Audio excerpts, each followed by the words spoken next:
vi doktore? Jel ide? Jel izdržava jadni 540?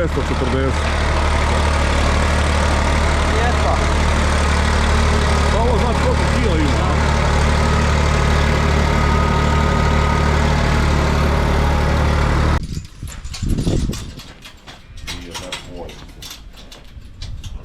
Šta je, malo su plašljive, a? Da. One su bile puštene sve pa smo ih pa su vezani, još se uče na vez. Evo vidite, krave jedu, lepe su, utovljene, izgleda vam kao prava poljoprivredna idila, međutim nije to tako. U poljoprivredi uvijek nekih problema ima. Što se tiče ratarstva, evo vidite, za 2 mjeseca pala jedna kiša, suša nam je već na pragu, već su počela žita da se uvrću, pola se suncokreta ne niče. Ja razmišljam šta i kako dalje, ratarstvo definitivno izgleda više nema nikakvu budućnost i razmišljam se o nekom prelazu na neku vrstu stočarstva. Danas smo ovdje kod Stefana i on će nam objasniti kakvih sve problema ima u stočarstvu, da ni tu nije sjajna situacija, pa ćemo od njega čuti njegovo mišljenje i njegove probleme koje će nam on izneti. Inače, zaboravio sam da vam kažem, pozdrav, dobrodošli na moj kanal, ja sam Radoslav i u današnjem videoklipu pričat ćemo o nekim novim problemima u stočarskoj proizvodnji, konkretno problema u mlečnom govedarstvu. Nalazimo se kod Stefija u domaćinstvu, vidjeli ste kadrove kako je to sad jedna fantastična farma sa ovim lepim kravama, a Stefan će nam sad ispričati kakvih sve problema ima u stočarstvu, kakvi su ulozi i šta on misli kako će dalje to biti i da li će se stočarstvo vratiti u normalu ili će napraviti se još novih problema. Stefane, izvoli. Pozdrav Radoslave, problemi u stočarstvu su iz godine u godinu sve veći i veći. Konkretno ove godine imali smo probleme sa smanjenim otkupom od strane mlekara, sa smanjenom cenom mlijeka, evo i sad najnoviji problemi što nas dešavaju zbog loše hrane, sa problemi sa aflatoksinom. Manje mlekare koje su bile, one su propale i prestale su da otkupljuju mlijeko, manji proizvođači su ljudi rasprodali goveda. Mi još tu, što kažeš, srednji, nismo ni mi veći, ali smo neki srednji pa se borimo još sa tim problemima. Dokle ćemo, ne znamo. Dobro, sad Stefane, samo da te prekinući, da te pitam, znači vidim da si dosta stvari promenio, uložio si dosta u ovu štalu.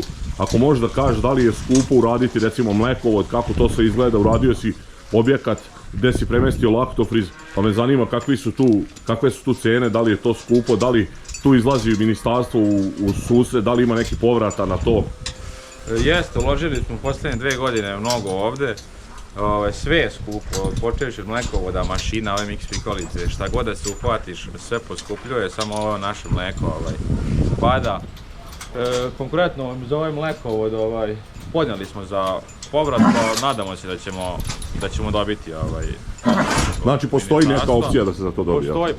Postoji za sve opcija, sad kako bude i kako prođe.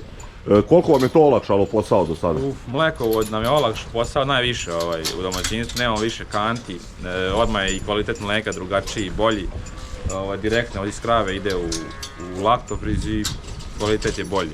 Ja bih se opet vratio na ovaj problem sa hranom, pošto je to najnovije. Ti si morao da deliš, bio si 7 dana... Bili smo isključeni zbog toga aflatoksina, nešto smo mleka podelili i nešto smo bacili, ali uspjeli smo da se izborimo i nastavili smo dalje.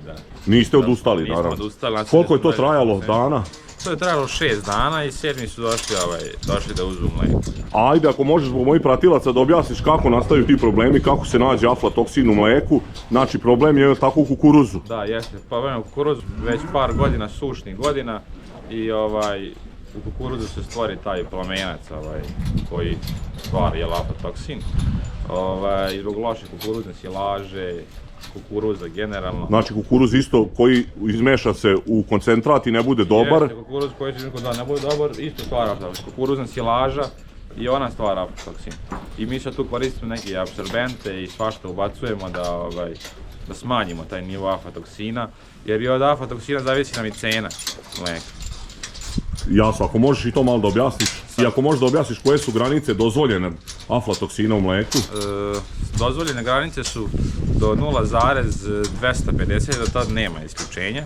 Preko toga isključuju mlekare, a granica gornja da bi dobili višu cenu mleka je 0,05. Znači još 5 puta manje od ovog. Tako je, da, aflatoksina, tako da teško je to napraviti zbog ove hrane, zbog ovih godina sušnih, ali uspevamo tu nekako da se izborimo s tim. Evo ovdje možete vidjeti ove Stefijeve mašine koje učestvuju u hranjenju krava. Znači ovdje ima ovaj traktor je zamenio, to ste mogli da vidite, staro za novo, miks prikolica, a bilo bi dobro kada bi u budućnosti mogao da kupi još jedan novi traktor da zameni ovaj stari 540 koji se muči sa ovom miks prikolicom. To bi mu puno sigurno značilo. Nadam se da će ova konačno država i ovo ministarstvo početi da razmišlja u korist poljoprivrednika i da može da se kupi traktor, a ne da kupuju non stop jedni te isti koji imaju po 10 traktora i stalno prolaze na tim konkursima, a ovi kojima zaista treba traktor ne može da kupe.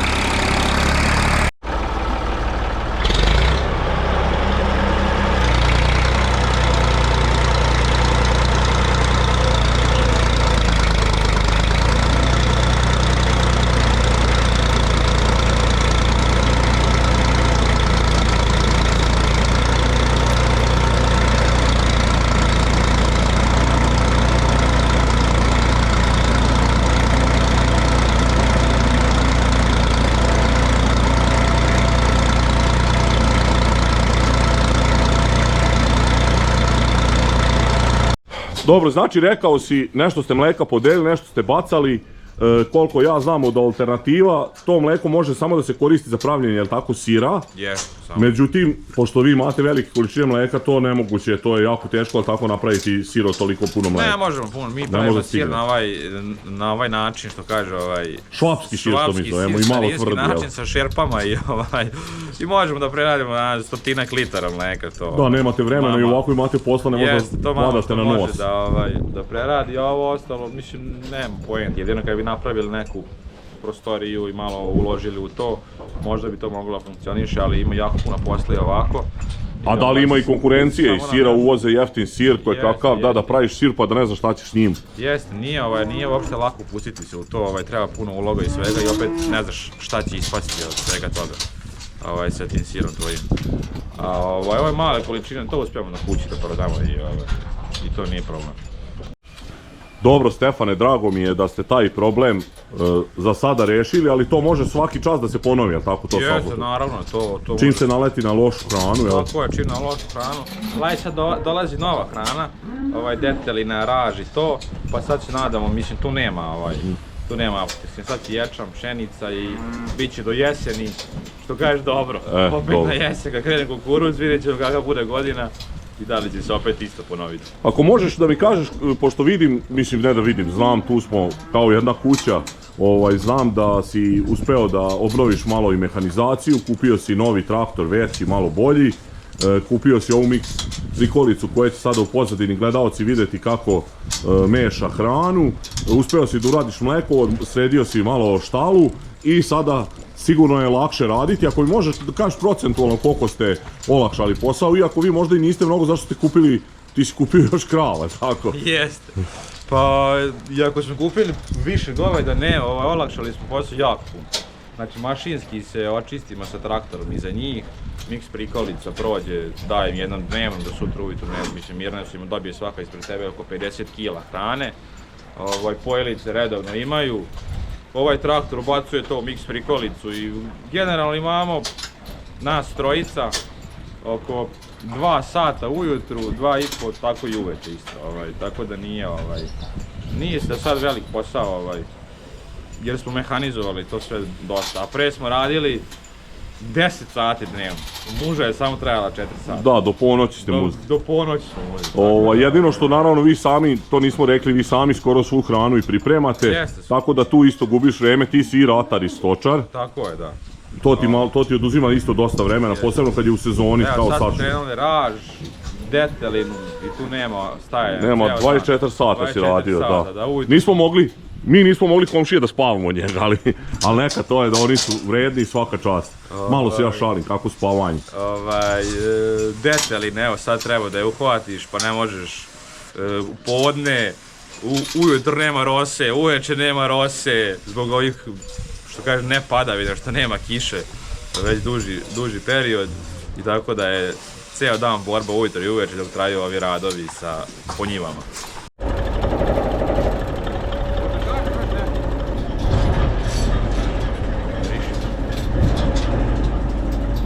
Da. I šta je sad tu, koja je tu mešavina, ajde?